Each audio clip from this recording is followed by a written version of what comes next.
عليكم ورحمة الله تعالى وبركاته. كنتمنى تكونوا بخير وعلى خير وما ناقصكم حتى شي خير يا سيدي يا ربي. واللي عنده الصباح صباح الخير والرباح، واللي عنده المساء مساء الخير. داخل الوطن وخارج الوطن الحباب ديالنا، الناس اللي كيثيقوا فينا واللي عزاز عندهم، وانا متيقنه بانني عزيزه وغاليه عندهم وما غاديش يصدقوا قول الحاقدين. دائما غادي نبقى نقولها لان عندي دلائل وعندي شهود على كل ما نسب الي وانا بريئه منه براءه الذئب من دم يعقوب. عالئين دخلوا الموضوع. وكما لا يخفى عليكم تفاصيل المحاكمة أو الجلسة ديال البارح اللي كان البطل ديالها هو السيد بكريشة، اللي قضيته ولات أصبحت قضية رأي عام ومن حقنا كاملين نتكلموا عليها.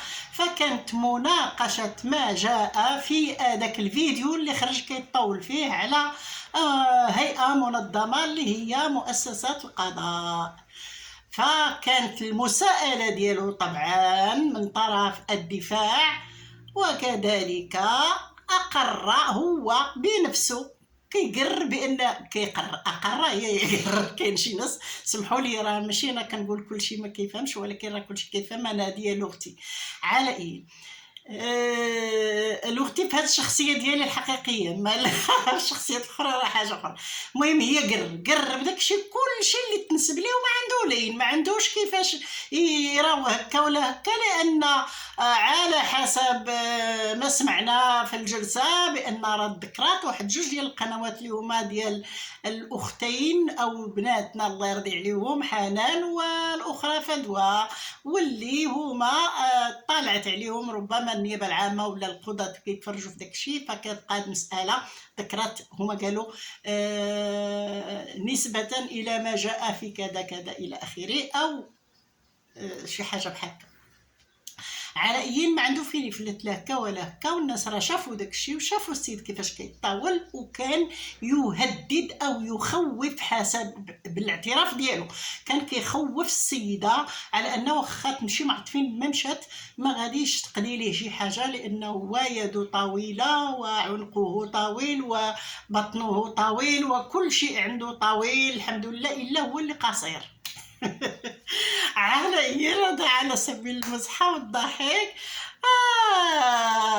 كانت المناقشة والسيد قار والمفاجئ والغريب في الأمر هو الحمد لله أن السيد القاضي اقتنع بالطلب ديال النيابة العامة اللي طالبات ب3 سنوات سجنا نافذة عقوبة له على داك التطاول اللي ولا كتطاولوا على الاشخاص، كتحاولوا تشوهوا الاشخاص، ولكن كتوصلوا لمؤسسة القضاء وتردوا تبداو تطاولوا عليها وتقولوا بان راه نتوما عندكم تما يا ركائز صحيحه، وبان الطرف اللي غيشتكي بكم ما غادي يصور والو، لان تما غتغيزوا تما غديروا تما. الحمد لله ان هاد شي كله اش كيبين لينا من خلال هاد القضيه ديال بكريشه والقضايا المتعدده اللي كاينه الان في المحاكم ديال المغرب كله. فهاد التطاول ديال هاد الناس اللي ما نعرفها شنو منين جاو، ما فهمتش جاو باغيين يحولوا كل شيء القيم والاخلاق والالتزام بالقانون واحترام القانون. ما بقاش عندهم يعني دي ليميت، ما بقاش عندهم حدود انهم يطاولوا حتى على هاد الناس هادو. ومن غير هاد الناس ولا السب والقذف العلني وامام على عينك يا بن عدي، السب والقذف الاشخاص، الطعن في الشرف، محاولة اتهام ناس ابرياء، واحد العدد ديال الحوايج ناهيك عن السب والكلام الساقط والكلام الهابط.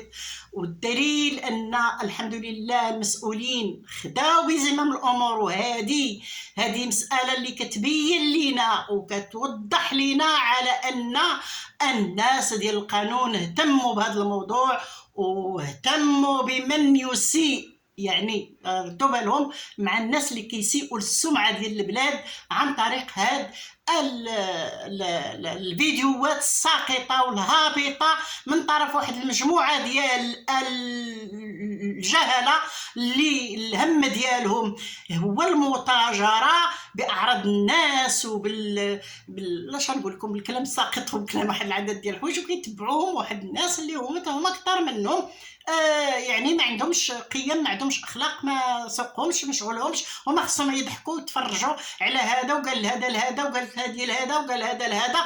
هذا هو اللي كاين، ما كاينش شي حاجه اللي هي فيها لا حشومه ولا الاصلاح ولا شي حاجه. عاد كذلك جايين الحمد لله بلادنا الحمد لله، وشكرا شكرا شكرا شكرا للناس ديال القانون، شكرا للعداله، شكرا للناس ديال القانون اللي بداو كيضربوا ميد من حديد لكل من سولت له نفسه انه يشوه البلاد.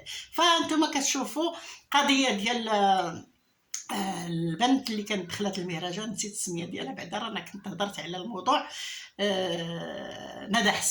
ندى حسي راها في السجن الان، راها في السجن، والشاهده اللي جابتها حتى هي راها في السجن، يعني المجموعه كلها راها في السجن، هابو كريسه في السجن، راه كاين شي ناس اخرين تابعين ويمكن غادي يمشيو ان شاء الله حتى هما للسجن. وهذا الشيء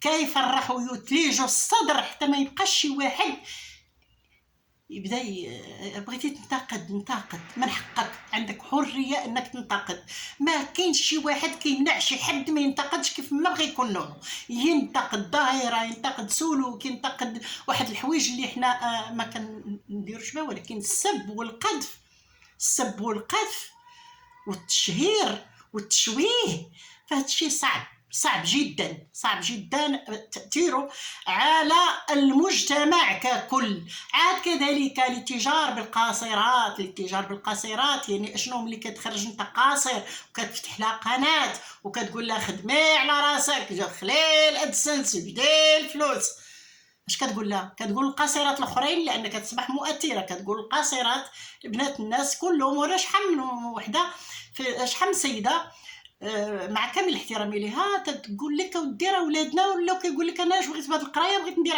قناه في اليوتيوب ولا في التيك توك ولا هنا وصافي وربح الفلوس، علاش غادي نقرا؟ علما بان الانسان اللي هو ما قاريش راه مشكله كترجع المجتمع الى ما وراء يعني ما نعرف اش نقول لك، الحضيض، كتهبطوا الارض. ملي كتعطينا امهات وكتعطينا بنات وكتعطينا شباب غير متعلم ما قاريش، الغرض ديالو هو الفلوس، راه كيضحي بكل شيء من اجل الفلوس، كيضحي بالكرامه ديالو، بالسمعه ديالو، ما عنده سوق، يتعرى، يقول كلام ساقط، يقول اللي بغى باش يدخل الفلوس، يشطح، يردح، يطاول. الحمد لله ان بوادر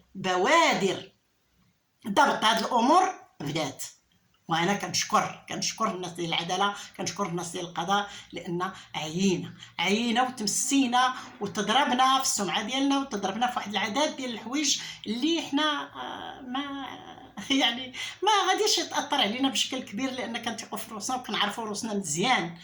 واذا جاءت مذمتي من ناقصين فتلك شهاده اني كامل. انا ما كنهضرش، انا كنهضر بصفه عامه عليا انا ولا على ناس اخرين اللي كيطعنوا في الكرامه ديالهم وكيطعنوا في الشرف ديالهم. هي واحد السيده البارح دابا سالت الجلسه قالت لك هذيك الروقاني عفوا ما هو ما جاب، يلاه تنوض هذا الروقاني دير بها شكايه، كيفاش عفوا ما هو ما جاب؟ هاد السيده قرات وكذا هذيك اش نقول لك، واش هذيك واش انت ما اهل الدفاع هو جات هكاك اعتباطي، كانت جالسه في دارهم وجات كتدافع على هذيك السيده سعاد، او تدافع على غيرها ولا على غيرها، يعني كتدافع على واحد العدد ديال القضايا، ومنهم القضايا اللي حنا عرفناهم والحمد لله ربحاتهم. كيفاش عرفوا هو ما جاب؟ والسيده كتحفي عينيها في باش تحط واحد المذكره ديالها ديال حدا كتقول لها عفوا ما جاب، كتقول لا اله الا الله. اش كتقلبي؟ علاش كتقلبي ودي السريعه؟ انا غنقول لك اليوم السريعه، واخا انا الاول من اطلق عليك السريعه، النهار اللي كنتي في اكادير وصلتي لفاس ما عرفت في ساعه ونص قلتي لي ما شنو هي. انا كنستغرب ديك الناس اللي كيصدقوهم ما فهمت شي وتابعينهم قطيع. الا قالوا قطيع انا عمرني ما بغيت حيت هي اول واحد قال القطيع بعدا. ماشي هي اول واحد عارفه هاد السنه الاولى ما القاطع راه قال لنا واحد شحال هادي قال لنا نتوما قاطع وانتم لي زان دي بخيش وانتم مداويخ وداك الشيء. فهادوك المداويخ نيت فعلا راه ما كذبوش هادو راه كيقولوا لنا مداويخ راه حنا بالفعل مداويخ. وكيفاش مداويخ بهذا الشيء هذا بهاد الناس اللي بداو كيظهروا على اليوتيوب وصنعوا منهم ابطال وصنعوا منهم وهما ابطال ديال التفاهه ديال مصائب الكحله ديال يروجون للعهر والفساد وقلة الدين وقلة ما الشغل وواحد العدد ديال الحوايج. اجيو شوفوا ما عقلتوا على شنو كانوا كيديروا دابا. راه المصيبه الكارثه الكبيره هو ان راه روتيني ترجعوا اللور شويه بداو كيرجعوا شويه اللور. علاش؟ لان شدوا ديك الفاتحه داك المصيبه اللي كانت دارت راه قبطوها. بداو بهذيك بداو قبل بها بواحد السيده جرأت على هذيك مؤسسه كاع المؤسسه ديال الدوله جرأت عليها بكلمه في اعتقادها هي راه ما دارت حتى شي حاجه. شدت عقوبه ديال عام ديال الحبس وانتم راه عارفين شكون بلا ما نذكر سميتها لانني بحال هاد الناس ما بقيتش بغيت نذكرهم كاع لان فسدوا لنا المجتمع ديالنا ولصقوا لينا واحد السمعه سيئه عند جميع الدول العربيه. احنا ما كنقولوش الدول العربيه ما فيهاش ولكن كاين فيها ضبط هذه الامور هذه كيتسجنوا كاين عقوبات. وهذا الحمد لله اننا والله الا فرحانه انا اليوم انني كنشوف القضاء كيهتم بهذه المسائل وكنشوف القانون بدا سميتو. غير الناس دابا اللي كانت ما كترفعش الشكايات في الحقيقه خص تكون شكايات. اي واحد طاول عليك خصك دير به شكايه. اي واحد حاول يشهر بك خصك دير به شكايه. هذا هو الفيديو ديالي. شنو بغيت نقول؟ لا راه باقي شي حاجه. المهم واحد القضيه ديال المطالبه بالحق المدني. المطالبه او اللي كيطلب الحق المدني المطالبه بالحق المدني. حيت دابا نزيدو نشرحوا مزيان هذه المساله هذه. ملي كنشوف بعض الفيديوهات تيقول لك ولا هي اش دخلها وياك هو عنده القضيه مع الهيئه القضاء وهان القضاء وهي اش دخلها كطرف مدني وراه معاه ممكن كيتكلم في هذاك الفيديو اللي عندهم راه معاها وكان كيتحداها وكيتحدى القضاء وتيقول لها سيري فين ما عجبك ولا ما قدكش محامي ديري 70 انا غنطلع نغيز لك عند النيابه العامه ولا غنغيز لك عند القاضي. ايوا دوك الناس محطوطين تما هو باش يجي يغيز. ايوا اش كيفاش ماشي طرف مدني؟ وحتى كذلك من كان كيهدد آية بنت سي فؤاد البنت اللي سبها وقذف فيها وقال مخلطه وما عادش كتخلط وكتطلع في الماطر وداك التخربيق كله حتى هي ماشي طرف مدني. الدخول كطرف مدني واحترام وتقدير وشابو للرقاني. وانا ما كان ماشي كنداهن ولا كنجامل ولا من الحقيقه الواقع. هذه امراه حديديه، هذه امراه رائعه، امراه اللي حنا خصنا نفتخروا بها ونهزوا بها للسماء. لان النساء بحال هكا، نساء بحال هذيك السيده اللي كطالب بالحق ديال ولدها اللي مات وتقتل وبقات كتجري في واحد الدوامه واللي معاها الاستاذه اللي معاها حتى هي. هذا ديال القضيه ديال بناني. هادو ناس مظلومين وباغيين الحق ديالهم. دو ناس مظلومين وبغاو الحق ديالهم عباد الله. واش ما عندناش الحق نتكلموا عليهم؟ واش ما عندناش الحق نهضروا عليهم؟ واش ما عندش الحق الدفاع؟ هيئه ديال الدفاع راه يا ناري لا ناطلك الرقاني لا ناطلك الصقعه وسمعت هادي عا فمها وما جاب الله.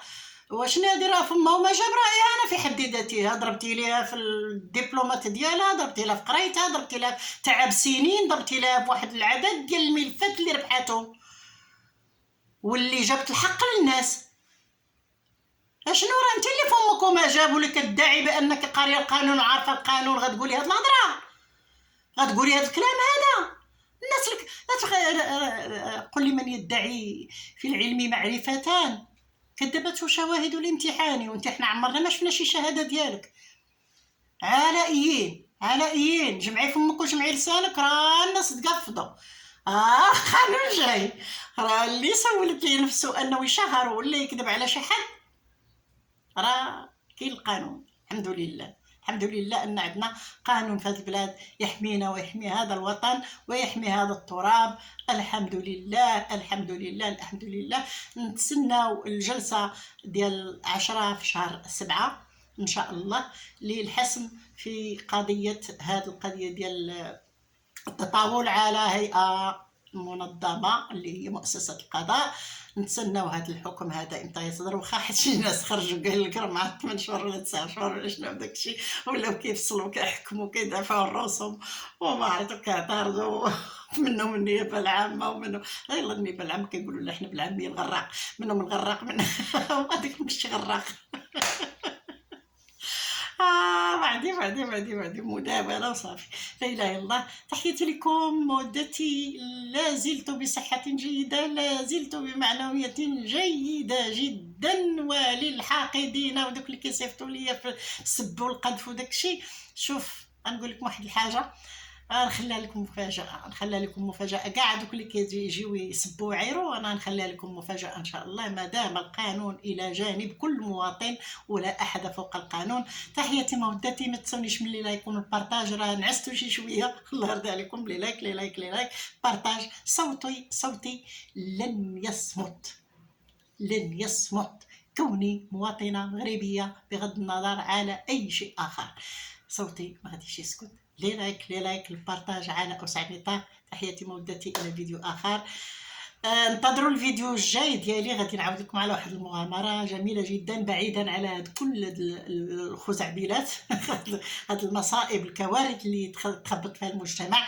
فانتظروا الفيديو ديالي. مرحبا والف مرحبا. الى اللقاء.